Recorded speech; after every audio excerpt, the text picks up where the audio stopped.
The iron shackles around Ava's wrists have rubbed her skin raw, but she's long past caring about such small pains. Standing on the wooden platform in the center of the marketplace, she keeps her eyes fixed on the ground, watching shadows shift as potential buyers circle like vultures. "Next lot!" the auctioneer bellows, his voice cutting through the morning air like a blade. Female, 22 years, house-trained, literate. He grabs her chin roughly, forcing her head up. Decent teeth, all limbs intact, bit scrawny, but she'll fill out with proper feeding. Ava's cheeks burn with humiliation, but she doesn't resist. Fighting only makes things worse. She learned that lesson months ago when her pack fell to raiders. The strong were killed, the weak were sold. She falls somewhere in between, which means she gets to endure this. Starting bid is 50 silver, the auctioneer announces. Silence stretches across the marketplace like a held breath. 50 silver might as well be 50 gold. She can see it in the dismissive glances, the way buyers look through her rather than at her.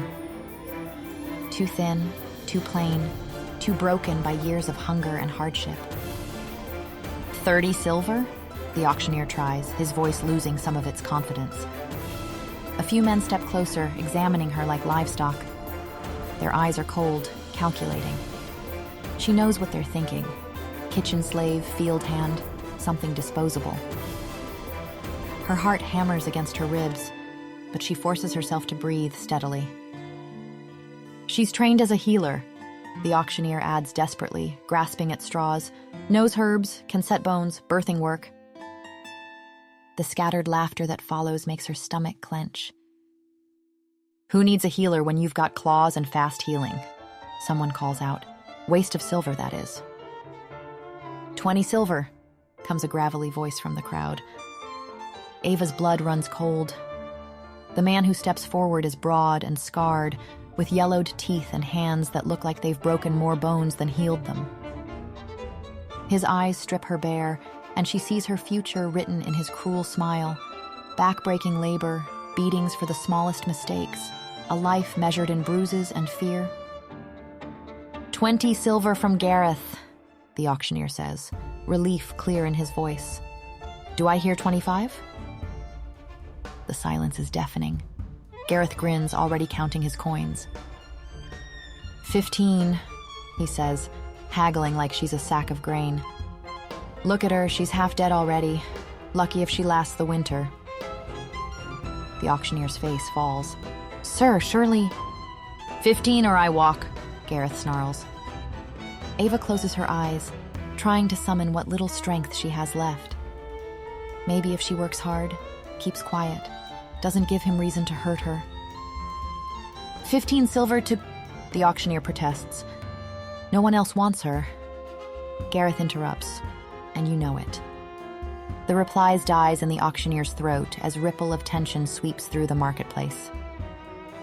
Ava's wolf stirs uneasily, scenting something in the air, power, raw and overwhelming, mixed with fear and awe from the crowd. Her skin prickles with awareness.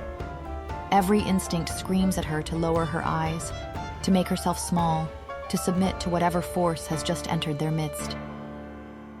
The very air seems to thicken, charged with an authority so absolute it makes her bones ache. Conversations halt mid-sentence, laughter cuts off abruptly, even the crying children fall silent. My king, someone whispers, the words barely audible. The Alpha King, another voice breathes. No, it can't be. Against every rule of survival she's learned, Ava glances up. The crowd is parting like water, people dropping to their knees as a figure moves through them with predatory grace. The auctioneer has gone white as parchment, his hands trembling as he grips his podium. And then she sees him. 100 gold. The voice cuts through the marketplace like a blade through silk, cold and final. Ava's eyes snap fully open now, her gaze locked on the man who commands such absolute deference. Her wolf whimpers, pressing low in submission even as her human mind reels with disbelief. He stands apart from the others, tall and commanding, dark hair falling across a face carved from stone, all sharp angles and harder edges. His clothes are fine but practical. A man who can afford the best but doesn't need to flaunt it. The Alpha King. Ava's knees nearly buckle. She's never seen him before, but she knows him instantly. Everyone knows him. The conqueror of the Northern Territories, the wolf who built an empire on the bones of his enemies. What could he possibly want with her? 100 gold? The auctioneer stammers. My lord, are you certain? You doubt your king's word? The Alpha King's voice is cold as winter wind, carrying the unmistakable weight of absolute authority. Gareth's face has gone pale. My lord, I had first claim... You had nothing. Golden eyes flick to the trembling man with casual disdain. Leave, now. Gareth practically runs from the marketplace, his earlier bravado evaporating like morning mist. The Alpha King steps onto the platform, and suddenly the space feels impossibly small. This close, Ava can see the power that rolls off him in waves, not just physical strength, but something deeper, more primal. He studies her with those unsettling golden eyes, his expression unreadable. You're a healer? The question catches her off guard. Of all the things he could ask, of all the reasons he might have bought her. Yes, my lord, she whispers, hardly daring to believe it. I was trained by the Moonbloom Pack's elders. I know herbs, bone setting, midwifery. Hope flutters in her chest like a caged bird. Maybe this is why he saved her. Maybe he values her skills, sees her as more than just another body to be used and discarded. Good, he says simply, then turns away. Rowan. A massive warrior steps forward, his scarred face professionally blank. Alpha King. Take her to the fortress. See that she's fed and cleaned. He doesn't look back at Ava as he strides away, already dismissing her from his thoughts. Wait! Ava calls out, taking a step forward. My lord, I can show you... Rowan's hand clamps down on her shoulder, stopping her cold. Rule 1, he says quietly, his voice carrying the authority of someone who's used to being obeyed. You don't speak to the Alpha King unless he addresses you directly. Rule 2, you never, ever look him in the eyes. You're property now, girl. Valuable property, but property all the same. The words hit her like a physical blow, but she nods numbly. At least she's not going to be beaten to death in Gareth's fields. At least someone values her healing enough to pay for it. At least she's alive. As Rowan leads her away from the marketplace, Ava catches one last glimpse of the Alpha King's retreating form. He saved her, maybe not out of kindness, but he saved her nonetheless. And if he wants a healer, she'll be the best healer he's ever seen. She has to be. It's the only chance she has. Chapter 1. The journey to the Alpha King's territory stretches endlessly ahead. Ava's bare feet, still tender from months of captivity, bleed against the rocky mountain path. Around her, the king's warriors move with fluid grace, their massive forms shifting between human and wolf as the terrain demands. She can't remember the last time she shifted. Months of starvation have left her wolf weak and dormant, buried so deep she can barely sense her anymore. Useless Omega, one of the warriors mutters, earning harsh laughter from his companions. King wasted his gold on that one. Should have left her for the vultures, another adds. The words sting more than her bleeding feet. She's heard worse in the slave camps, but somehow these men's casual dismissal cuts deeper. They serve the king. If they think she's worthless, what does that say about his judgment in buying her? Maybe she's not meant for shifting, Rowan says gruffly, and for a moment hope flickers in her chest. Healers got other uses. Like what? The warrior's laugh is ugly. Healing's for weaklings who can't take pain. Real wolves heal themselves. Or they die, another adds with grim satisfaction. That's how you keep the pack strong. Ava's stomach clenches. If this is how the king's own men think about healing, what chance does she have? On the third day, her body finally betrays her completely. The world tilts sideways, and suddenly she's face down in the dirt, her vision swimming. The warrior's mocking laughter rings in her ears as she tries and fails to push herself up. Should have known she wouldn't last, someone sneers. Weak little Omega can't even walk properly. Leave her, another voice suggests. We've wasted enough time. Through her haze of exhaustion, Ava hears the heavy tread of boots approaching. She braces herself for a kick, for rough hands dragging her upright, for the casual cruelty she's learned to expect. Instead, gentle arms lift her from the ground. The scent hits her first, pine and steel and something indefinably wild that makes her wolf stir for the first time in months. Then she realizes who's carrying her, and shock drives the breath from her lungs. The Alpha King holds her like she weighs nothing, his massive frame steady and sure as he navigates the treacherous mountain path. She can feel the controlled power in his arms, the careful way he adjusts his grip to keep her comfortable. He doesn't speak, doesn't acknowledge her whispered apologies, but he carries her up the mountain nonetheless, his warriors falling into respectful silence behind them. Through half-closed eyes, she sees their destination emerge from the mist, a fortress carved into the mountainside itself, all black stone and sharp angles. It looks less like a home and more like a weapon thrust into the sky, its towers reaching toward the clouds like claws. This is it, she thinks, as they pass through the towering gates. The courtyard beyond confirms her fears. Warriors drill in perfect formation, their snarls and clashing weapons echoing off stone walls. Even the children mirror their savagery, tiny faces set in fierce scowls as they practice combat forms with wooden swords. No one smiles, no one laughs. The very air seems heavy with barely restrained violence. Ava thinks this might be the most joyless place she's ever seen. The king deposits her gently in the main courtyard, gesturing to a stern-faced woman who hurries forward. But before the woman can take her away, a voice cuts through the air like a blade. "Welcome back, nephew." The words are honey smooth but leave ice in their wake. A tall warrior approaches, so similar to the king they could be brothers, but older, with cruelty etched into every line of his face. His pale eyes assess Ava with the same consideration one might give a piece of rotting meat. "Is this the healer you purchased?" he asks, his tone making it clear what he thinks of the investment. "It is, Uncle Craven," the king replies, his voice holding a note of deference that surprises Ava. Craven's lip curls in distaste. "And you carried her? Here? Where the entire pack could see?"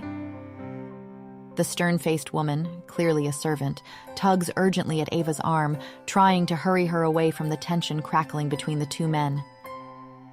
But Ava can't help but hear Craven's next words, spoken low but carrying clearly in the stone courtyard. "The pack watches everything you do, nephew. Every gesture. Every moment of weakness. We cannot afford softness, not when we've worked so hard to build our reputation." "She couldn't walk," the king begins. "She was weak," Craven cuts him off, "and now they've all seen you coddle weakness. What if our enemies heard of this?" The servant's grip tightens on Ava's arm, practically dragging her toward the fortress entrance. "That was Craven," she whispers urgently, "the pack's beta and the king's uncle. If you value your life, girl, you'll pray he forgets you exist." As they disappear into the shadows of the fortress, Ava can still hear the two men arguing in low, tense voices. Chapter 2. 3 weeks pass in the fortress, and Ava learns to navigate its harsh rhythms. Dawn brings the clash of weapons in the courtyards, the snarls of warriors testing their strength against one another. Midday sees the servants scurrying through stone corridors, keeping the massive structure running with silent efficiency. Evening brings exhausted fighters limping back to their quarters, nursing wounds that could heal so much faster with proper care. But no one asks for that care.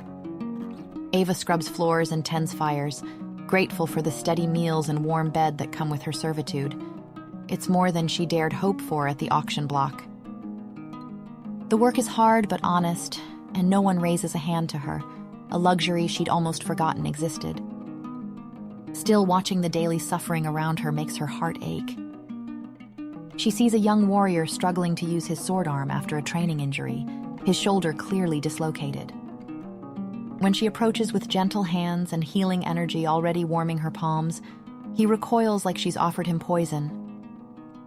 "Get away from me," he snarls, backing against the wall. "I don't need your Omega weakness." "But I could help," Ava starts. "Help?" The warrior spits the word like a curse. "Real wolves heal themselves or die trying. That's what makes us strong." The incident draws a crowd.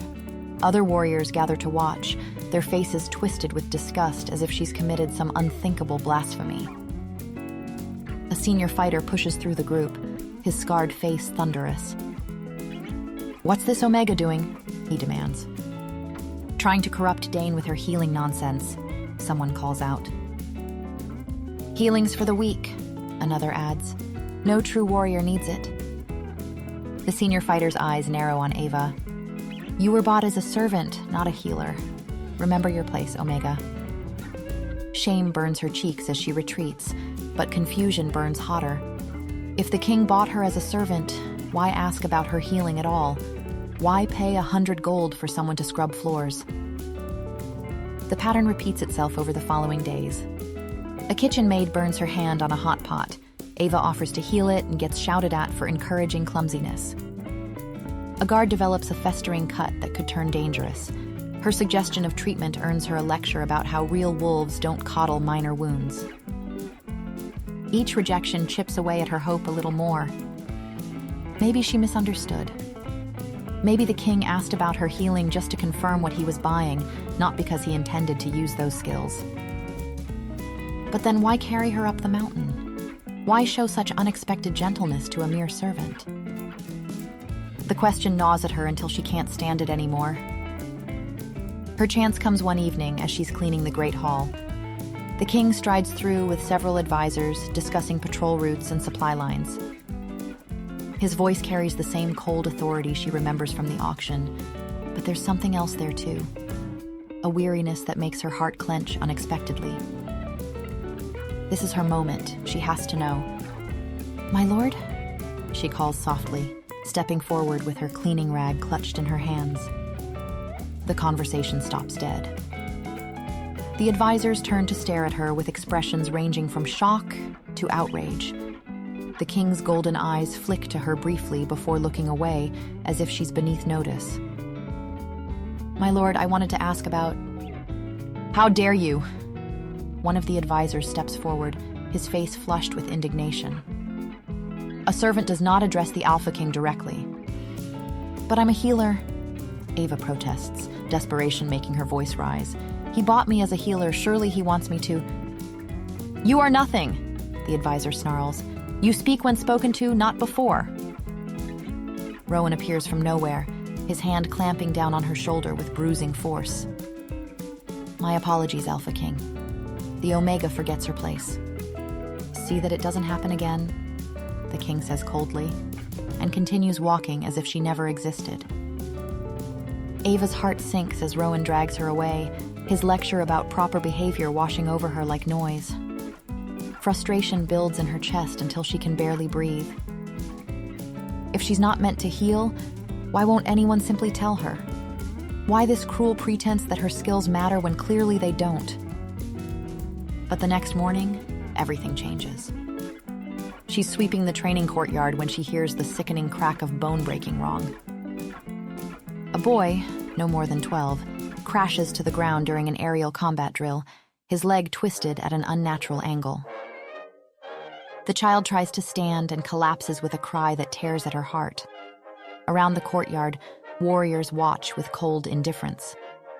This is their way. Pain builds character. Suffering creates strength. Craven strides over, his pale eyes bright with cruel satisfaction. "Pathetic," he sneers, grabbing the boy's broken arm and twisting until another bone cracks. "This is what weakness looks like. This is what we destroy." The boy's scream echoes off the stone walls, and something in Ava snaps. She doesn't think. She doesn't consider consequences or proper behavior or the 100 rules that govern her existence here. She just runs. Stop! The word tears from her throat as she drops to her knees beside the child. Her hands are already glowing with healing energy, warmth flowing from her palms into his broken body. The boy's sobs quiet as bones knit and torn muscle weaves back together. His leg straightens, the unnatural angle correcting itself with gentle precision. When she finishes, he stares at her with confused wonder, as if kindness is a language he's forgotten how to speak. What is this? Craven's voice cuts through the silence like a blade. Ava looks up to find him looming over her, his face twisted with rage. Behind him, she can see the king approaching with measured steps, his expression unreadable. Your Omega pet defies our ways, Craven spits, his words dripping venom. She healed the weakness we were trying to burn out. She must be punished. The king stops beside them, his golden eyes studying the scene. The boy sits up easily, his leg fully healed, while Ava kneels beside him with her hands still glowing faintly with residual energy. Any other Omega would cower now, would beg forgiveness and promise never to transgress again. But Ava lifts her chin and meets the king's gaze directly, silently daring him to punish her for an act of mercy. His nostrils flare slightly as he reads the defiance in her face. For a heartbeat, the air between them crackles with tension. Then, the boy is more useful healed, he says simply. He can return to training sooner. Craven's fist slams against the nearest wall. Nephew, he barks, you can't. Enough.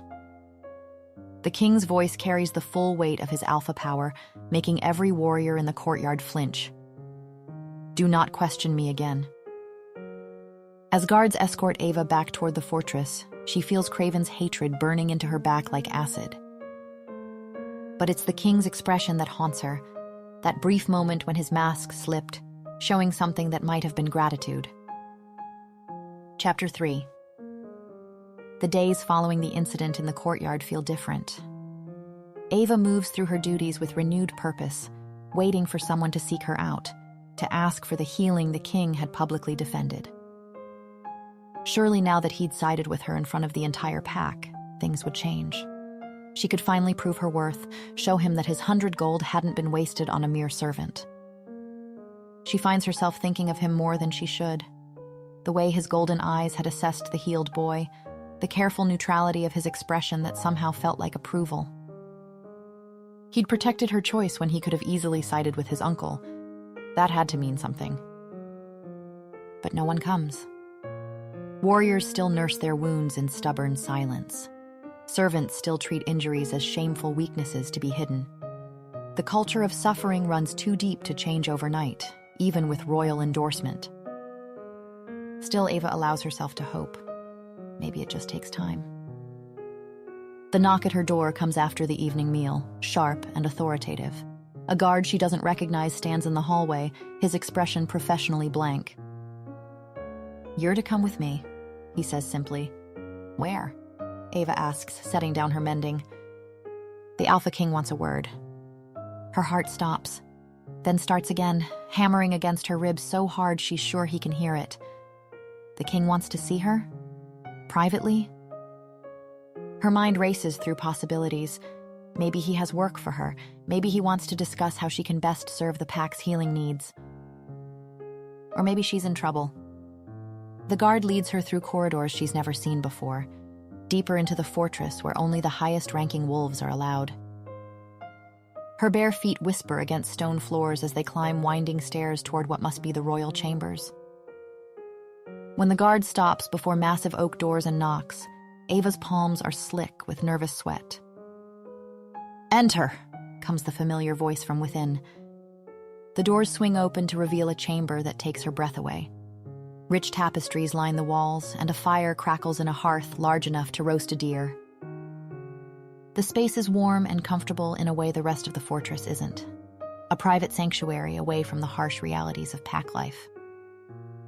And there, silhouetted against the firelight, stands the Alpha King. He's shed his formal attire for simple dark clothing that somehow makes him look more dangerous, not less. The flames cast dancing shadows across his sharp features, highlighting the strong line of his jaw and the predatory grace of his movements as he turns to face her. His golden eyes meet hers for a moment before she remembers herself and drops her gaze to the floor. Her heart pounds so loudly in the sudden silence that she's certain he can hear it. "You may leave us," he tells the guard, who bows and retreats, closing the doors with a soft click. Now they're alone. Ava keeps her eyes fixed on her bare feet, hyper-aware of every breath, every small sound. The silence stretches until she can't stand it anymore. "You wanted to see me, my lord?" "I did." His voice is softer than she's ever heard it, but still carrying that unmistakable authority. "About what happened in the courtyard." Her stomach clenches. "My lord, You healed him well." He interrupts, and she can hear him moving closer. "The boy will fight again tomorrow." Relief floods through her, quickly followed by confusion. If he's not angry, then why does he sound so distant? "Thank you, my lord. I only wanted to help. But this is not our way." His tone hardens, becoming the cold, commanding voice she remembers from the auction. "Here, we earn our strength through pain. Fighting through injury proves a warrior's worth. You dishonored him by taking away that chance." The words hit her like a physical blow. "My lord, I don't understand. You defended my actions." "I defended the practical outcome." He's close enough now that she can feel the heat radiating from his body, catch his scent of pine and steel and something wild that makes her Omega Wolf whimper. A healed warrior returns to duty faster, but that doesn't mean I approve of the method. Ava's hands clench into fists at her sides. Every instinct screams at her to submit, to accept his words without question. He's the Alpha King, the most powerful wolf in the territory. His word is law. But something in his voice doesn't match his words. Something that sounds almost like reluctance. "I understand it's not your way, my lord," she says carefully, finally daring to look up at him. "But surely, in some cases, there's no need for unnecessary suffering. It can't be efficient to lose warriors to injuries that could be easily healed." His jaw tightens, and for a moment something raw flickers across his features. Pain, maybe, or old anger. When he speaks again, his voice is quiet but heavy with memory. "When I was young, my pack was slaughtered." The words fall into the silence like stones into still water. "We were too open, too trusting. We believed in mercy, in helping others, in showing weakness as strength." His golden eyes burn into hers. "It made us soft, unprepared. When the attack came, we fell like wheat before the scythe." Ava's breath catches. She can see it now. A young boy watching his world burn, learning that kindness equals death. "My uncle saved me," he continues, his voice growing harder. "He and a handful of survivors. We swore we would never make the same mistake. We would be strong, always. We would show no weakness that our enemies could exploit." He steps closer, his presence overwhelming. Is this understood? The weight of his alpha power presses down on her, demanding submission, demanding agreement. But underneath the command, she hears the echo of that frightened boy who lost everything. "Yes, my lord," she whispers, her heart breaking for him even as it breaks for herself. He studies her face for a long moment, and she sees something shift in his expression. A flicker of regret, perhaps, or reluctance. "We will use your abilities only in cases of true emergency," he says finally, the words seeming to cost him something. "When a warrior's life hangs in the balance, not for minor injuries that can heal naturally."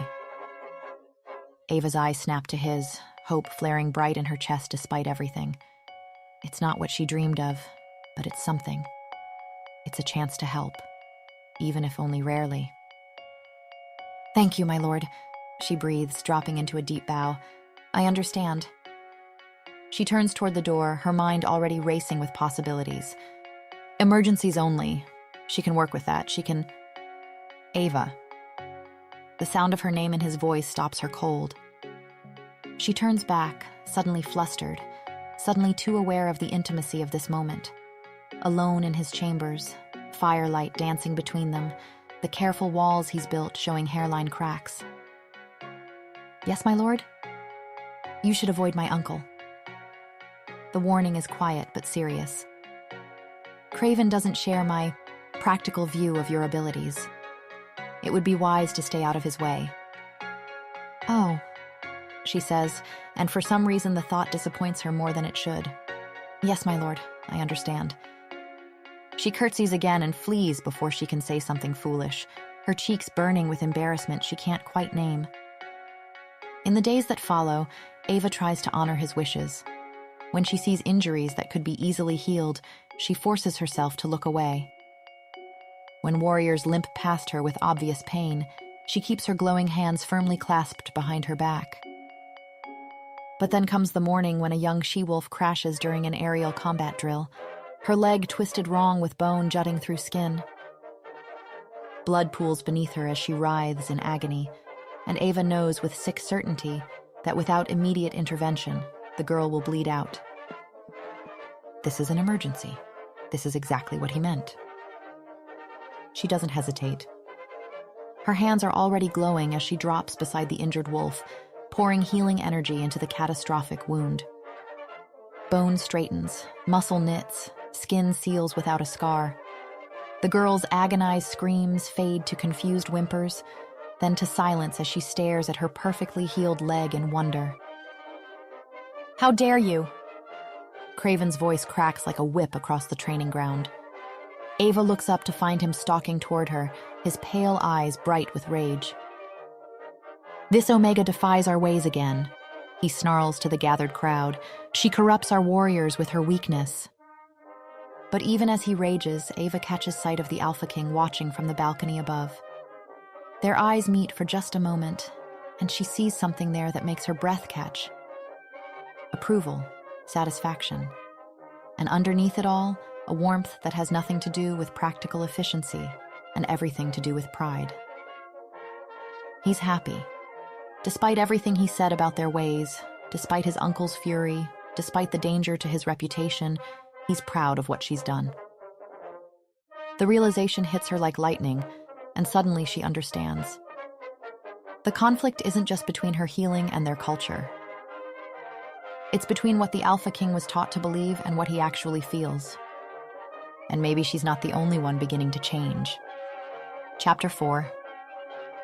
A week later, Ava wakes to the thunder of boots on stone and joins the servants lining the battlements to watch the Alpha King's forces assemble below.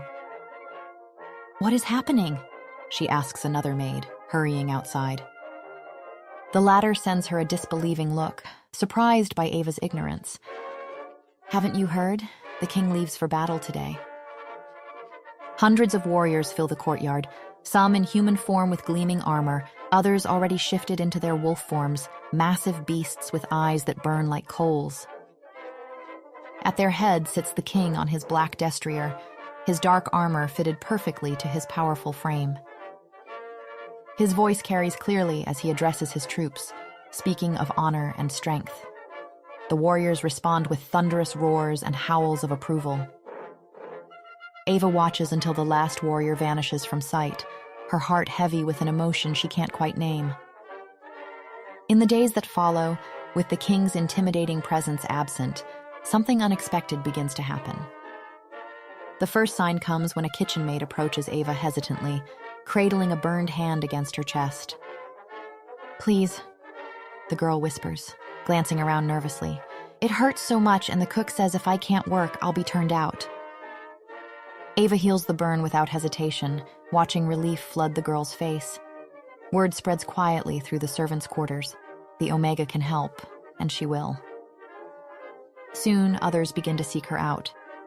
A stable boy with a kicked shin, a seamstress with fingers pricked raw from rushed needlework, a guard with an infected cut. Each healing is small, hardly the emergencies the king specified, but how can she turn away when they ask so desperately? More importantly, how can she turn away when she sees the change her help brings? The servants begin to smile more often. Laughter occasionally drifts through the corridors. Children who once huddled in corners now play games in the courtyards, their giggles echoing off stone walls that have heard precious little joy. The transformation spreads slowly but surely. Warriors who witness her healing begin to soften their harsh discipline. A trainer who once kicked fallen recruits now helps them to their feet. Even the fortress itself seems to breathe easier. Where once there was only the sound of clashing weapons and shouted orders, now there's music drifting from the great hall, quiet conversations in the gardens. Ava moves through it all with growing confidence, her healing light touching every corner of the king's domain. She's useful here, needed. For the first time since the auction block, she feels truly alive. But always, in the back of her mind, she wonders what he'll think when he returns. Will he see the joy she's helped create, or only the weakness his uncle warned him about? The answer comes 3 weeks later, in the middle of the night. Ava jolts awake to the sound of horns blowing, not the triumphant call of victory, but the urgent, desperate wail of emergency. She throws on her cloak and races outside, her heart pounding as she joins the crowd gathering in the courtyard. Through the gates come 3 riders, their wolves lathered with sweat and foam. The king leads them, his armor dented and bloodied, his golden eyes wild with desperation. "Where is she?" the king roars, his voice carrying across the courtyard. "Where is the healer?" "Here," Ava calls, pushing through the crowd. "I'm here, my lord." Relief floods his features when he sees her. This close, she can see the exhaustion etched into his face, the way his hands shake with barely controlled desperation. "My uncle," he says, his voice rough with emotion. He's dying. Silver weapons, poisoned blades. His wolf can't heal this alone, and he won't survive the journey back to the fortress. "How far?" Ava asks, already knowing the answer will be too far for any normal mount. 2 hours, the king replies. "You can ride with me, I'll shift and carry you." She nods, then hesitates. "My lord, I can shift too. I'm fast, I can keep up." Something flickers across his features. Surprise, maybe, or approval. His shift is magnificent and terrible to witness. Bones crack and reshape, muscle flows like water, and where the man stood moments before, a massive black wolf now crouches. Ava's own shift comes harder, but desperation lends her strength, and soon a smaller silver wolf stands beside the king's black form. The run is brutal. The king sets a punishing pace, his powerful legs eating up the ground with effortless grace. Ava pushes herself harder than she ever has before, her lungs burning, her legs screaming, but she keeps up. She has to. A man's life depends on it. They find Craven exactly where the king said they would, in a makeshift camp beside a stream, his remaining warriors standing guard with expressions of grim resignation. The beta lies motionless on a bed of pine boughs, his breathing so shallow it's barely visible. Ava shifts back to human form, not caring about her nakedness in the urgency of the moment. The king follows suit, immediately draping his long campaign cloak around her shoulders before leading her to his uncle's side. "I don't know if I can save him," she whispers, her hands already beginning to glow with healing energy. The wounds are worse than anything she's ever seen. "Try," the king says simply, and settles beside her for what she knows will be a long vigil. The healing takes hours. Ava pours everything she has into the broken body before her, fighting the silver poison drop by drop, coaxing torn flesh back together thread by thread. The king stays beside her through it all, his presence a steady anchor in the storm of her concentration. When she finally collapses from exhaustion, Craven's breathing has steadied, his skin returning to a healthy color. The silver poison is gone, the wounds closed, life flowing strong through his veins once more. "You did it," the king whispers, his voice rough with emotion. His hand finds hers, squeezing gently. "You saved him." For a moment, they simply sit there in the pre-dawn darkness, her small hand engulfed in his large one, both of them trembling with relief and exhaustion. Then Craven's eyes flutter open and the moment shatters. The beta takes in the scene with growing horror, his healed body, Ava's glowing hands, the king's protective proximity. His face contorts with rage as understanding dawns. "What have you done?" he snarls, struggling to sit up. "What have you done to me?" "She saved your life," the king replies, his voice carefully controlled. "You were dying, uncle." "You should have let me die." Craven's voice cracks with fury. "My death would have motivated our troops, fueled their rage for the final assault. Instead, you've made us all weak with this Omega's tainted healing." The king's face goes very still. "You're saying I should have let you die, for the sake of our soldiers' anger?" he asks. "Yes," Craven struggles to his feet. "That's what strength looks like. That's what leadership means." The king is quiet for a long moment, his golden eyes studying his uncle's face. "I see," he says finally. "Perhaps you're right. Perhaps I've grown too soft." He glances at Ava, and she sees something like apology in his eyes. "Return to the fortress, healer. We'll speak of this later when you've recovered." "My lord," Ava begins, but he shakes his head. "Go," he says gently. "I need to speak with my uncle privately." As she gathers her cloak and prepares to shift for the long run home, she catches sight of Craven watching her. His pale eyes burn with such hatred that she takes an involuntary step backward. This isn't over. In his twisted worldview, her healing isn't a gift. It's a corruption that threatens everything he holds dear. Chapter 5. The fortress feels different after the king's return. The lightness that had grown in his absence slowly dims, replaced by the familiar weight of watchful eyes and whispered warnings. Craven stalks the corridors like a restless predator, his pale gaze seeking out any sign of weakness to crush. Still, people come to Ava.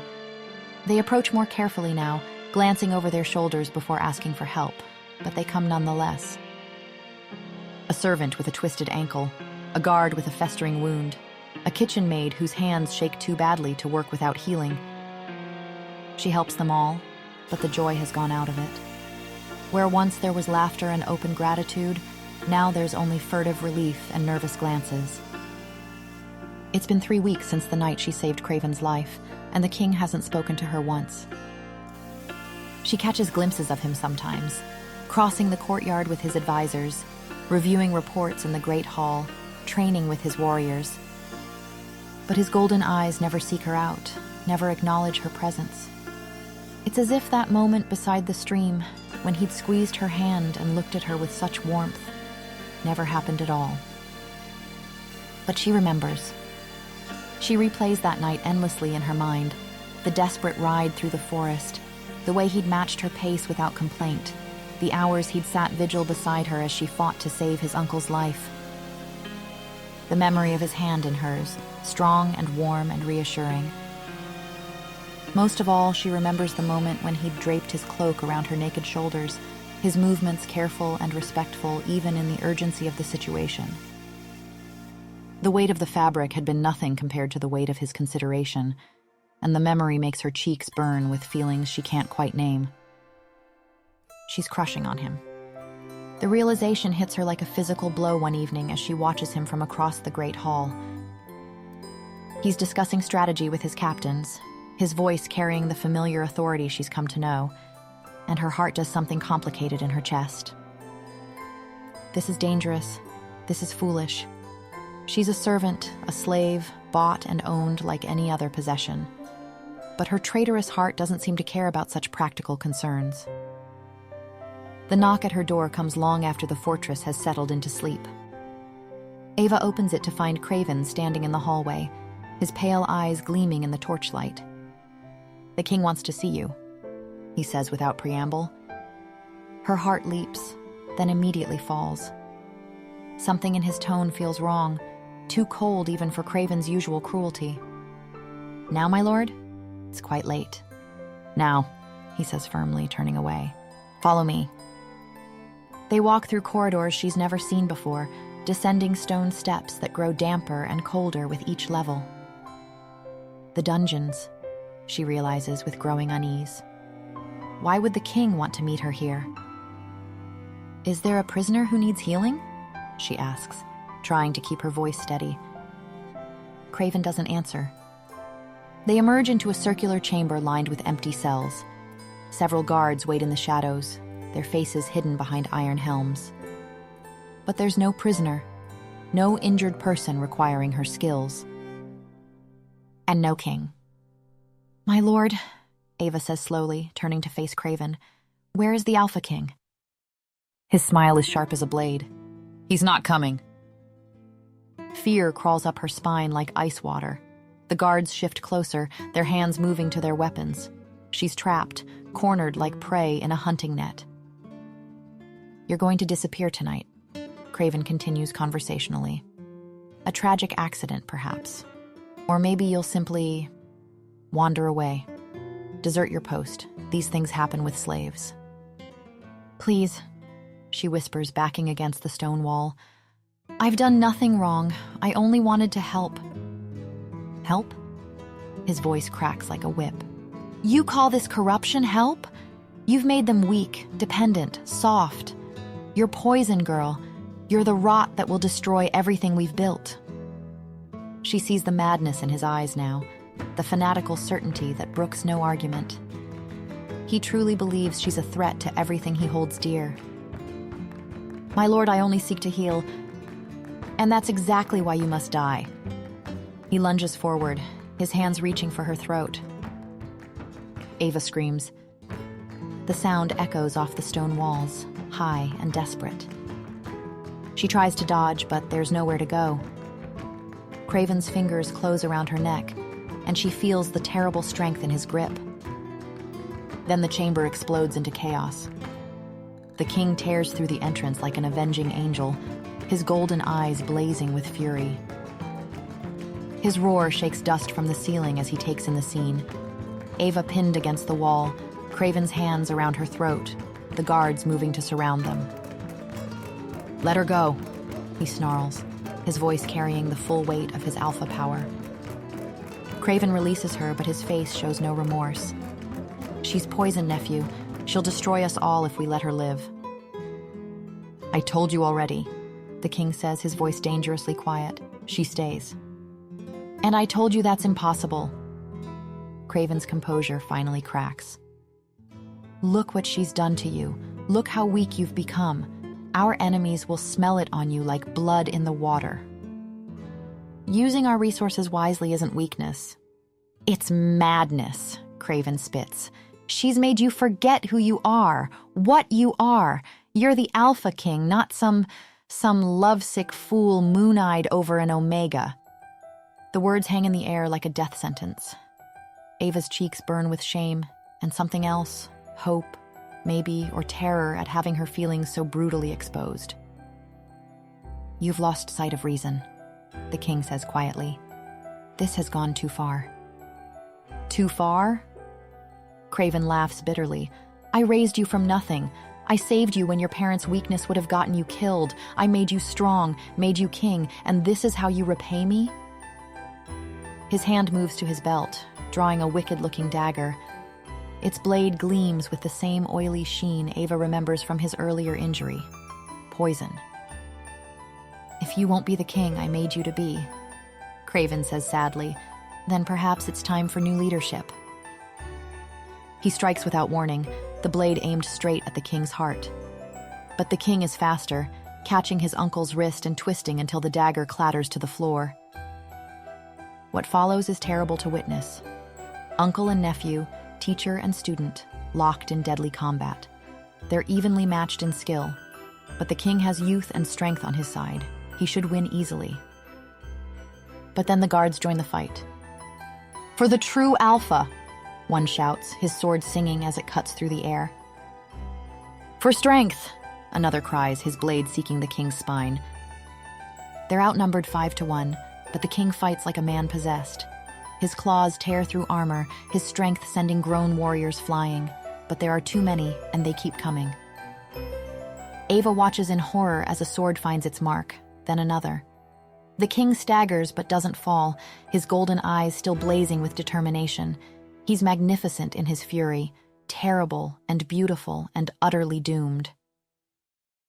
Then she sees Craven rising behind him, the poisoned dagger gleaming in his hand. "Look out!" she screams, but it's too late. The blade slides between the king's ribs with surgical precision, finding the gap in his armor as if guided by fate. His eyes go wide with shock and pain, but instead of falling, something terrible awakens in his golden gaze. "I'm sorry," Craven whispers, his voice breaking. "I'm sorry it had to end this way, but I won't let you destroy everything we built." The king looks up at him, blood frothing at his lips. For a moment, nephew and uncle stare at each other, the man who raised him and the man who would kill him. Then the king's claws extend with a sound like steel on stone. "So am I," he whispers. His hand punches through Craven's chest in one fluid motion, claws piercing heart and lung with deadly precision. Craven's eyes go wide with shock, then dim as life leaves them. He topples backward, his body hitting the stone floor with a final, hollow thud. The king sways, the effort of that last strike costing him dearly. His eyes roll back, and he collapses forward into Ava's waiting arms. The poison works quickly. Already his skin is taking on the gray pallor she remembers from Craven's injury, his breathing becoming shallow and irregular. She can feel his life slipping away like sand through her fingers. "No," she whispers, her hands already beginning to glow. "No, I won't let you die, not like this." But even as she pours her power into him, she knows it may not be enough. Chapter 6. They carry the king to his chambers immediately, a procession of terrified servants and loyal guards moving with urgency through the fortress corridors. Ava never lets go of his hand, her healing energy flowing into him even as they climb the winding stairs. By the time they reach his private chambers, word has spread through the fortress like wildfire. Craven is dead. The king is dying. Everything they've known is crumbling. But Ava only has eyes for the man laid carefully on the massive bed before her. All that matters is the shallow rise and fall of his chest, the gray pallor spreading across his skin. She kneels beside his bed, her hands pressed against his chest, pouring every ounce of her healing energy into his failing body. The silver poison fights her at every turn, resisting her power like acid burning through silk. Hours pass. Servants come and go in whispered silence, bringing food she doesn't touch and water she barely sips. Rowan stands guard at the door, his scarred face grim with worry. But Ava never moves, never stops fighting for his life. She loves him. Not the Alpha King with his cold authority and ruthless reputation, but the man underneath. The one who carried her up a mountain when she was too weak to walk, who sat vigil beside her as she saved his uncle's life. She loves his strength and his gentleness. She loves the way he looks at her like she matters, like she's precious, rather than property. And she's going to lose him. "Please," she whispers, tears streaming down her face as she fights the poison's relentless advance. "Please don't leave me. I need you. We all need you." His breathing hitches, grows even shallower. "Ava." His lips move without sound, forming her name over and over like a prayer. His eyelids flutter but don't open, lost somewhere between life and death. "I'm here," she whispers, leaning closer. "I'm here, I won't leave you." "Ava." He breathes again, and this time his hand twitches toward hers. She catches it, squeezes gently, and pours everything she has left into him. Her own life force mingles with the healing light, a desperate gamble that might save him or kill them both. The poison finally breaks. Like a dam bursting, her healing energy floods through him, washing away the silver corruption. His skin clears, his breathing deepens, and color returns to his ashen face. Ava collapses beside him, utterly spent. But he's alive, Against all odds, he's alive. Dawn is breaking through the tall windows when his eyes finally open. For a moment, he stares at the ceiling in confusion. Then his gaze finds hers. "Ava," he breathes, and this time his voice is strong and clear. "I'm sorry," she says immediately. "This is all my fault. If I had just listened, if I had stayed in my place—" "Stop." His hand finds hers. "Don't you dare blame yourself for his choices." "But my lord," she protests, "I brought discord to your pack, division between you and your family." "You brought healing," he says, struggling to sit up.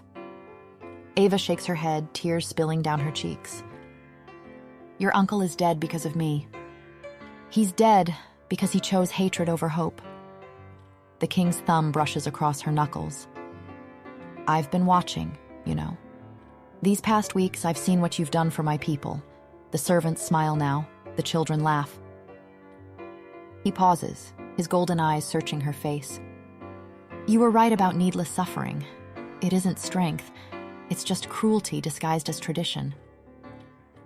My uncle and I, we clung to our pain because it felt like the only thing keeping us safe. But all it really did was make us afraid." "You're not afraid," Ava whispers. "I was terrified," he admits. "Terrified of being weak, of making the same mistakes that got my parents killed. But suffering for its own sake isn't strength. It's just suffering. Real strength is choosing to heal instead of hurt, to build instead of break." His free hand comes up to cup her cheek. "My lord," she whispers, flustered. "Cain," he corrects gently. "My name is Cain." The intimacy of it makes her breath catch. "Thank you," he whispers, "for saving me, for saving all of us." He pulls her closer, his arms wrapping around her with infinite care. "Ava," he says softly, "my fierce little healer, my heart." When his lips touch hers, the kiss is soft, reverent, as if he's afraid she might shatter beneath his touch. But when she melts into him, her hands sliding up to tangle in his dark hair, he deepens it with a quiet desperation that speaks of nearly losing everything that matters. Epilogue. Spring comes to the fortress, and with it, transformation. Where once there were only training grounds, gardens now bloom with healing herbs. The clash of weapons still rings through the courtyards, but now it's accompanied by laughter and encouragement. Warriors who once trained to dominate now learn to protect, understanding at last that true strength lies in defending others. Cain moves through his pack like a changed wolf. His power hasn't diminished. If anything, it's grown stronger. But now it's tempered with wisdom. Where once he ruled through fear, he leads through respect. Young wolves no longer cower in his presence. Instead, they seek his guidance, knowing they'll find both strength and mercy in his counsel. The fortress itself seems to breathe easier. Music drifts from the great hall where once there was only silence. Pups play in corridors that once echoed with harsh commands. Even the stone walls appear warmer, as if the love that transformed the pack has seeped into the very foundation of their home. On the night of the full moon, when the pack gathers in the courtyard, Cain takes Ava's hand before them all.